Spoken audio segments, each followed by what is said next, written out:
नमस्कार, बहुत बहुत स्वागत है न्यूज़ 18 इंडिया पर। आप देख रहे हैं सवाल भी सच भी। मैं हूं आपके साथ सुरभि शिरपुरकर। भारत में मौत अब सिर्फ एक हादसा नहीं रही, बल्कि एक पैटर्न बनती जा रही है। एक ऐसा पैटर्न जिसमें हर बार गलती किसी और की होती है, लेकिन कीमत एक आम आदमी अपनी जान देकर चुकाता है। दिल्ली के मालवीय नगर में होटल में लगी आग ने 21 लोगों की जिंदगी छीन ली। लोग जान बचाने के लिए तीसरी मंजिल से कूद रहे थे, खिड़कियों से लटक रहे थे, लेकिन बाहर निकलने का रास्ता नहीं था। देश अभी इस दर्दनाक मंजर को देख ही रहा था कि बिहार के मुजफ्फरपुर में एक अस्पताल में आईसीयू में आग लग गई, जहां कई मरीजों की दर्दनाक मौत हो गई। सिर्फ 48 घंटे के भीतर 2 बड़े अग्निकांड और दर्जनों परिवार तबाह। लेकिन सवाल यह है कि क्या ये सिर्फ 2 हादसे हैं या फिर ये उस सिस्टम का आईना है जहां नियम हादसे के बाद याद आते हैं। सुरक्षा जांच मौतों के बाद शुरू होती हैं और जवाबदेही अक्सर मुआवजे की घोषणा तक सीमित रह जाती हैं। दिल्ली के मालवीय नगर हादसे की तस्वीरें पूरे देश ने देखी। धुएं से भरी इमारत, खिड़कियों से बाहर झांकते लोग, जान बचाने के लिए छलांग लगाते हुए परिवार और नीचे गद्दे लेकर खड़े स्थानीय लोग। जांच में सामने आया कि जिस इमारत में होटल चल रहा था, वहां सुरक्षा व्यवस्था को लेकर गंभीर सवाल थे। लेकिन असली सवाल ये नहीं है कि दिल्ली में लोग क्यों मरे। असली सवाल ये है कि हर बड़े हादसे के बाद हमें वही कहानी क्यों सुनाई देती है। नियमों का उल्लंघन हुआ था, निरीक्षण में कमी थी, चेतावनियों को नजरअंदाज किया गया था, सुरक्षा व्यवस्था अधूरी थी। अगर लगभग हर बड़ी त्रासदी के बाद यही निष्कर्ष सामने आता है, तो फिर ये हादसे नहीं बल्कि सिस्टम की विफलता बन जाती हैं, और इसमें कोई संदेह नहीं। लेकिन दिल्ली होटल अग्निकांड के बाद जब हमने राजधानी की फायर सेफ्टी व्यवस्था की परतें खोलनी शुरू की, तो जो तस्वीरें सामने आई हैं वो और भी ज्यादा चिंताजनक थी। सवाल सिर्फ ये नहीं है कि आग कैसे लगी, बल्कि ये भी है कि अगर कल इसी तरह की एक साथ कई बड़ी घटनाएं हो जाएं, तो क्या हमारे पास उनसे निपटने के लिए पर्याप्त संसाधन हैं? आंकड़े क्या बताते हैं, ये भी समझ लीजिए। आंकड़े बताते हैं कि दिल्ली को कम से कम 108 दमकल केंद्रों की ज़रूरत है, लेकिन फिलहाल सिर्फ 71 केंद्र ही मौजूद हैं। यानी हर 3 में से एक ज़रूरी फायर स्टेशन आज भी ज़मीन पर नहीं है। अधिकारियों की स्थिति भी कुछ अलग नहीं है। जहां 90 फायर स्टेशन ऑफिसरों की आवश्यकता है, वहां मात्र 18 अधिकारी कार्यरत हैं। अब फायर ऑफिसरों के 172 स्वीकृत पदों के मुकाबले सिर्फ 111 अधिकारी उपलब्ध हैं। फायर ऑपरेशन संभालने वाले कर्मचारियों की भी भारी कमी है। 422 फायर ऑपरेटरों की जरूरत के मुकाबले केवल 176 कर्मचारी मौजूद हैं। दमकल गाड़ियों को घटनास्थल तक पहुंचाने वाले ड्राइवरों के 185 पदों में से सिर्फ 70 भरे हुए हैं। लेकिन सबसे बड़ा संकट मानव संसाधन का है। राजधानी की सुरक्षा के लिए जहां 9123 कर्मचारियों की जरूरत बताई गई है, वहां कार्यरत कर्मचारियों की संख्या लगभग 2500 के आसपास है। यानी 6500 से ज्यादा पद आज भी खाली हैं। दूसरे शब्दों में कहें तो दिल्ली का फायर सिस्टम अपनी वास्तविक जरूरत के एक बड़े हिस्से से बिना ही काम कर रहा है।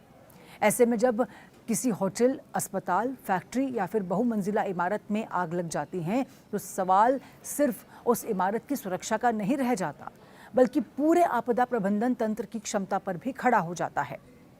और सबसे गंभीर बात यह है कि ये स्थिति किसी छोटे शहर की नहीं, बल्कि देश की राजधानी की है। उस दिल्ली की जहां संसद, सुप्रीम कोर्ट, प्रधानमंत्री कार्यालय, केंद्रीय मंत्रालय और करोड़ों लोगों की आबादी मौजूद है। अगर देश की राजधानी में ही फायर इंफ्रास्ट्रक्चर और मानव संसाधनों की इतनी बड़ी और इतनी कमी दिखाई देती है, तो उन शहरों की स्थिति का अंदाज़ा लगाया जा सकता है जहां संसाधन और बजट दोनों ही दिल्ली से कम हैं। यही कारण है कि हर बड़े अग्निकांड के बाद सिर्फ आग लगने के कारणों की जांच काफ़ी नहीं होती, बल्कि ये भी देखना ज़रूरी हो जाता है कि क्या हमारी तैयारी उस रफ्तार से बढ़ रही है जिस रफ्तार से हमारे शहर फैल रहे हैं। क्योंकि कई बार जान आग नहीं लेती, जान लेती है तैयारी की कमी, खाली पड़े पद और वर्षों से टलते जा रहे हैं फैसले। यही वजह है कि जब कोई होटल जलता है, जब किसी अस्पताल की आईसीयू में आग लगती है, जब किसी फैक्ट्री में विस्फोट होता है या जब किसी बहुमंजिला इमारत में लोग फंसे जाते हैं, तब सवाल सिर्फ उस एक इमारत का नहीं होता, सवाल पूरे सिस्टम की तैयारी का होता है। क्योंकि आग लगने के बाद दमकल पहुंची या नहीं, ये महत्वपूर्ण है, लेकिन उससे भी ज़्यादा महत्वपूर्ण ये है कि क्या हमारे पास पर्याप्त दमकल केंद्र हैं, क्या पर्याप्त अधिकारी हैं, क्या पर्याप्त फायरमैन हैं, क्या पर्याप्त ड्राइवर हैं, और सबसे बड़ा सवाल, क्या तेज़ी से बढ़ते शहरों के मुकाबले हमारी सुरक्षा व्यवस्था भी उतनी ही तेज़ी से बढ़ रही हैं। भारत में हर साल लाखों लोग ऐसी मौत मरते हैं जिन्हें बेहतर व्यवस्था और बेहतर निगरानी से रोका जा सकता था। सड़क दुर्घटनाएं इसका सबसे बड़ा उदाहरण हैं। हर साल 1.5 लाख से ज़्यादा भारतीय सड़क हादसों में अपनी जान गंवा देते हैं, यानी औसतन हर दिन सैकड़ों लोग सिर्फ सड़क पर मर रहे हैं। लेकिन भारत की कहानी सिर्फ सड़कों तक सीमित नहीं है। रेलवे ट्रैक पर होने वाली मौतें, फैक्ट्री विस्फोट, खदान हादसे, निर्माणाधीन इमारतों का गिरना, बिजली के करंट से मौतें, अस्पतालों में आग, होटलों में आग, कोचिंग सेंटरों में हादसे, धार्मिक आयोजनों में भगदड़ और बाढ़ और अन्य आपदाएं, इन सभी को जोड़ दे तो हर साल लाखों भारतीय किसी न किसी दुर्घटना या फिर रोकी जा सकने वाली त्रासदी का शिकार अपने आप बन जाते हैं। सबसे दर्दनाक बात यह है कि इनमें से अधिकांश घटनाएं अचानक नहीं होती। जब किसी अस्पताल में आग लगती है तो बाद में पता चलता है कि फायर ऑडिट लंबित था। जब कोई इमारत गिरती है तो सामने आता है कि निर्माण नियमों का पालन नहीं हुआ। जब फैक्ट्री में विस्फोट होता है तो पता चलता है कि सुरक्षा उपकरण काम नहीं कर रहे थे। जब सड़क हादसा होता है तो पता चलता है कि ब्लैक स्पॉट वर्षों से चिन्हित था, यानी मौत जिस दिन दिखाई देती है उसकी शुरुआत कई महीने या फिर कई साल पहले ही हो चुकी होती है। मुजफ्फरपुर अस्पताल की घटना को ही देख लीजिए। आईसीयू में भर्ती मरीज ऐसे लोग होते हैं जो अपने दम पर चल भी नहीं सकते। ऐसे में अगर आईसीयू में आग लग जाए तो मरीज बाहर न निकल पाए तो ये सिर्फ आग नहीं बल्कि सुरक्षा तंत्र की अंतिम विफलता होती है। घटना के बाद कई सवाल उठते हैं कि क्या आपातकालीन व्यवस्था पर्याप्त थी, क्या आग से निपटने की तैयारी थी और क्या मरीजों को समय रहते बाहर निकालने की व्यवस्था मौजूद थी। भारत की एक बड़ी समस्या ये भी है कि हम हादसों को व्यक्तिगत त्रासदी मानते हैं, संस्थागत विफलता नहीं। अगर एक विमान दुर्घटनाग्रस्त होता है तो पूरी व्यवस्था की समीक्षा होती है, लेकिन अगर किसी अस्पताल में आग लगती है, किसी होटल में लोग जलते हैं या फिर किसी पुल के गिरने से लोग मरते हैं तो कुछ दिनों बाद मामला धीरे धीरे चर्चा से बाहर हो जाता है। यही कारण है कि गलतियां दोहराई जाती हैं। एक और चिंताजनक पहलू ये भी है जो तेज़ी से बढ़ता हुआ शहरीकरण है। भारत के शहर तेज़ी से फैल रहे हैं, ऊंची इमारतें बन रही हैं, होटल, मॉल, अस्पताल और व्यावसायिक परिसर लगातार बढ़ रहे हैं। लेकिन क्या हमारी फायर सर्विस, आपदा प्रबंधन व्यवस्था और निरीक्षण तंत्र भी उसी गति से मजबूत हो रहा है? और यही सवाल है जिसका जवाब आज भी स्पष्ट नहीं है। भारत आज दुनिया की सबसे तेज़ी से बढ़ती अर्थव्यवस्थाओं में से एक है। हम एक्सप्रेसवे बना रहे हैं, बुलेट ट्रेन की बात कर रहे हैं, दुनिया की बड़ी अर्थव्यवस्थाओं में शामिल हो रहे हैं, लेकिन विकास का असली पैमाना सिर्फ जीडीपी नहीं होता। असली पैमाना ये होता है कि एक नागरिक कितना सुरक्षित है। क्या वो सड़क पर सुरक्षित हैं? क्या वो अस्पताल में सुरक्षित हैं? क्या वो होटल में सुरक्षित हैं? क्या वो स्कूल में सुरक्षित हैं?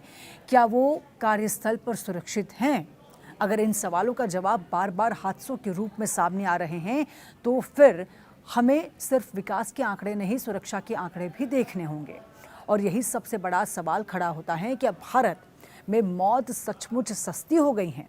शायद नहीं, क्योंकि किसी माँ के लिए उसका बेटा आज भी अनमोल है, किसी बच्चे के लिए उसका पिता आज भी पूरी दुनिया है, किसी पत्नी के लिए उसका पति आज भी उसकी ज़िंदगी है। लेकिन जब सिस्टम बार बार वही गलतियां दोहराता है, जब हर हादसे के बाद वही जांच, वही मुआवजा और वही बयान दिखाई देते हैं, तब लोगों को ये महसूस होने लगता है कि उनकी जान की कीमत शायद उतनी नहीं है जितनी होनी चाहिए।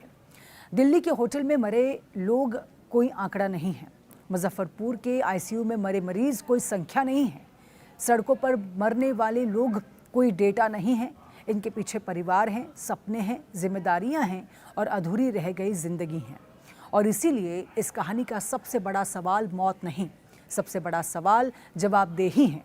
क्योंकि जिस दिन भारत में हर हादसे के बाद सिर्फ मुआवजा नहीं बल्कि वास्तविक जवाबदेही तय होने लगेगी, जिस दिन नियम कागजों से निकलकर जमीन पर दिखाई देंगे, जिस दिन सुरक्षा को खर्च नहीं बल्कि निवेश माना जाएगा, उस दिन शायद हमें ये सवाल पूछने की जरूरत नहीं पड़ेगी कि भारत में मौत कितनी सस्ती हो गई है। लेकिन आज दिल्ली से बिहार तक और सड़कों से अस्पतालों तक फैली घटनाएं एक ही बात कह रही हैं। भारत में मौतें सिर्फ हो नहीं रही, उनमें से बहुत सी मौतें रोकी भी जा सकती हैं और इन मौतों के पीछे कोई व्यक्ति नहीं बल्कि ये सिस्टम जिम्मेदार हैं।